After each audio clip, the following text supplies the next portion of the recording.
As pessoas não vão gostar da minha igreja. É isso que eu estava pensando aqui agora.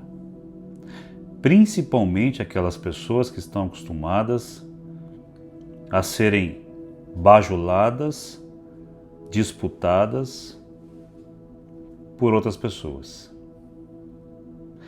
Eu não vim aqui, meu irmão, fazer a minha vontade. Eu não vim aqui estabelecer o meu reino. Eu não vim aqui reinventar a roda. Esse vídeo aqui ele é muito importante porque eu sei que muita gente está especulando o que o pastor Vagnão está fazendo aqui em Orlando ou o que vai fazer.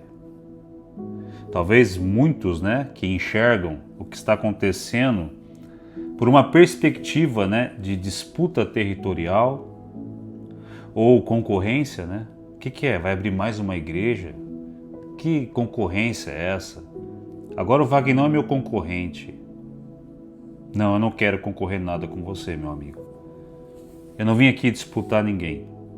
Eu não vim aqui roubar a ovelha de ninguém. Eu não vim para isso. Eu vim porque eu ouvi a voz de Deus. E eu obedeci o chamado de Deus. Muitas pessoas têm o desejo no coração, de fazer a vontade de Deus. Eu digo para você que fazer a vontade de Deus é algo desafiador. Desafiador mesmo. Você vai ser desafiado ao limite.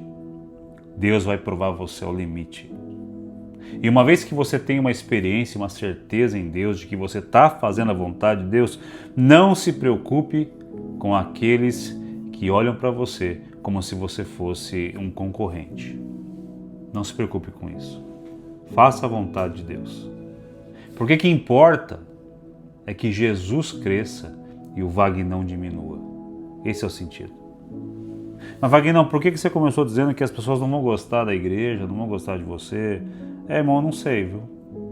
Porque se algumas pessoas que vierem estão acostumadas com a bajulação, estão acostumadas com a lisonja, Porque tem posse, ou porque tem isso, ou porque tem aquilo, ou porque tem a influência X ou Y, essas pessoas vão se decepcionar comigo. Irmãos, eu passei um processo aqui, tenho passado um processo que me mostra, que me faz viver e entender o que um imigrante passa desde que pisa numa terra diferente. As suas dificuldades, os seus problemas, os desafios, as preocupações. Digo para você com toda certeza que desde o início Deus se mostrou provedor, Deus se mostrou amigo, Deus foi paciente, Deus foi generoso. Muitas vezes, quando dava vontade de desistir, o Senhor derramava da presença dele de uma forma tão poderosa que o coração ia de 1 a 1000 em segundos. Aquele ânimo que vem do céu, do trono, quando você já não tem mais força, quando você já não tem mais onde se agarrar. É verdade que muitas vezes Deus coloca você em situações onde você não tem onde se agarrar, justamente para você gritar por Ele, para você se agarrar nele, para você fazer menção dele, para você se lembrar que você tem Ele. Então aqui, muitas vezes, o chão sumiu, irmão. E aí você pisa em quê? Quando o chão some, eu imagino Pedro, quando sai do barco, começa a andar sobre as águas. Uau, eu estou andando em cima da água. Que maravilha! De repente bate uma onda forte na perna dele. Se levanta uma outra onda ali, outra cai aqui. Ele fala, opa, peraí, mas ele pensa, ele se toca que ele está andando em cima da água. E a Bíblia diz que ele tira os olhos de Jesus. E logo ele começa a afundar. Essa sensação de impotência e você afundando, você perdendo o controle, ela é uma sensação muito ruim. Mas não tem sensação melhor de quando você está eu estou afundando, eu estou numa guerra que eu estou afundando, de repente vem a mão do Senhor e tira você à tona para respirar. Quando Jesus te pega, aí você pensa assim, Senhor, Tu és bondoso. Então quando você vive situações em Deus, no qual você tem experiência com Deus de verdade, você sente esse Deus dia a dia, irmão, não adianta, irmão. Você não se contenta com outra coisa senão a presença de Deus, senão a aprovação de Deus e não a aprovação de homens. O teu compromisso com Deus, ele é elevado, porque você sabe muito bem em quem você tem que confiar, não em homens, não em coisas, mas no Senhor, porque Ele é a fonte de todas as coisas, Ele é o motivo. Vagnão, qual é o motivo? Jesus. Jesus é o motivo que te faz, muitas vezes, tomar decisões que você jamais tomaria. Jesus é o motivo, irmão, do nosso caminhar, porque dele, por ele e para ele são todas as coisas. Então, tem crente, irmão, que está acostumado com isso, ser o centro. Ser o centro. Tem crente que está acostumado a massagenzinha. Vem cá, meu amiguinho, ó. Beijinho, ó. Calma, meu amiguinho. Zero bajulação e muita palavra. Porque no dia mau, não é a bajulação que levanta você, é a palavra de Deus. No dia mau, não é a massagem que levanta você, é a presença de Deus. O crente precisa entender isso.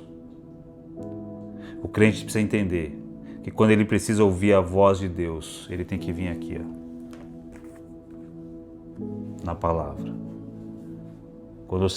Quando Deus fala pouco com você, é porque a palavra está fechada. Bíblia aberta é Deus falando com você. Eu quero aproveitar e ler para você aqui, irmão, o que está no livro de João, Evangelho de João, capítulo 3, verso 22, que me inspirou muito a fazer esse vídeo aqui. Olha só. Depois disso, Jesus foi com seus discípulos para a terra da Judéia, onde passou algum tempo com eles e batizava. Jesus estava batizando. João também estava batizando em Enom, perto de Salim, porque havia ali muitas águas e o povo vinha para ser batizado. Verso 24. Isso se deu antes de João ser preso. Surgiu uma discussão entre alguns discípulos de João e um certo judeu a respeito da purificação cerimonial. Eles se dirigiram a João e lhe disseram: Mestre, aquele homem que estava contigo no outro lado do Jordão, do qual testemunhaste, está batizando e todos estão se dirigindo a ele. Olha só isso. E todos estão se dirigindo a ele. Ei, João, aquele homem que você batizou, que você testemunhou, aquele que no dia que desceu a pomba, o Espírito Santo desceu sobre ele, aquele lá, que você disse que não era digno nem de atar suas sandálias. Ele está batizando lá do outro lado. João, a igreja dele está dando certo. As pessoas estão indo até ele para serem batizadas. Há uma multidão seguindo ele. E aí, João? Seu concorrente está ganhando essa, hein? Abriu uma igreja ali e está dando mais certo que a tua. O reino de Deus não tem a ver com uma disputa. O reino de Deus não pertence a homens, gente. O reino de Deus é a noiva, e a noiva pertence ao noivo, e o noivo é Jesus. E nós estamos aqui para cuidar da igreja para Ele, manter a igreja apaixonada por Ele. Eu não quero ninguém apaixonado por mim, meu irmão. Eu quero você apaixonado por Jesus. E para que você esteja apaixonado, para que você esteja totalmente incendiado de amor por Jesus, você precisa ouvir as palavras dele. Você precisa pensar nele. Você precisa fitar os olhos nele. Você precisa falar com ele. Você precisa ter relacionamento com ele, senão você não ama Jesus. Olha só a resposta de João. A isso João respondeu: uma pessoa só pode receber o que lhe é dado dos céus. Olha só isso. Vocês mesmos são testemunhas de que eu disse: eu não sou o Cristo. Que coração de João, gente. Eu não sou o Cristo, gente. Vocês sabem, vocês viram. Ninguém pode fazer se do céu não for dado. Vocês estão vendo na vida daquele homem acontecer. Eu não sou o Cristo, gente. Eu não sou o Cristo. Mas sou aquele que foi enviado adiante dele. Agora o verso 29. A noiva pertence ao noivo. Está escancarando o coração. Tudo isso aqui não é meu, gente. É dele. É para ele. Ele é o Cordeiro Santo. Que tira o pecado do mundo, não sou eu. Olha só que coração de João, gente. Que revelação. A noiva pertence ao noivo. O amigo que presta serviço ao noivo, olha isso, gente. O amigo que presta serviço ao noivo e que o atende e o ouve, enche-se de alegria quando ouve a voz do noivo. Esta é a minha alegria, que agora se completa. Verso 30. É necessário que ele cresça e que eu diminua. Que ele cresça e que eu diminua. Que ele cresça, que eu diminua.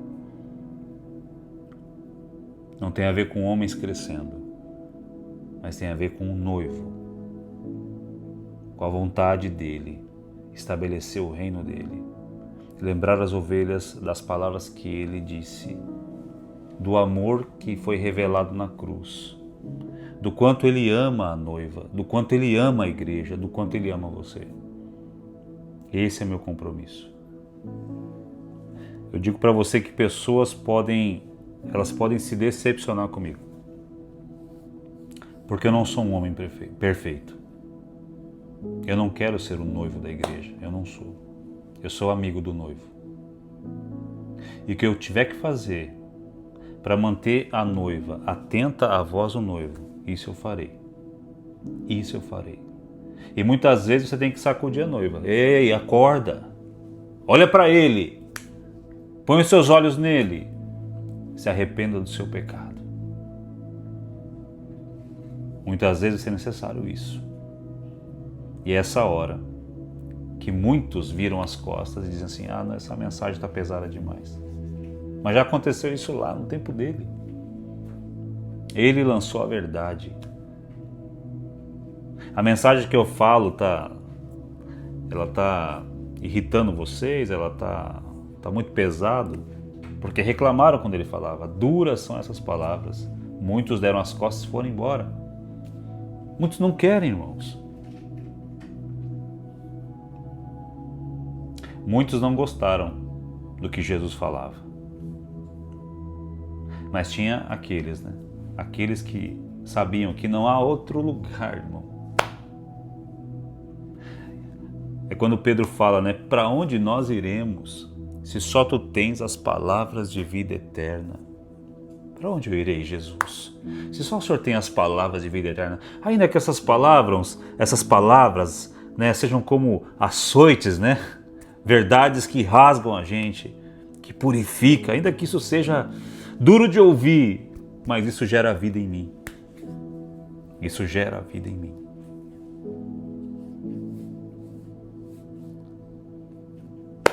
Jesus é a razão de tudo. Ele é Senhor.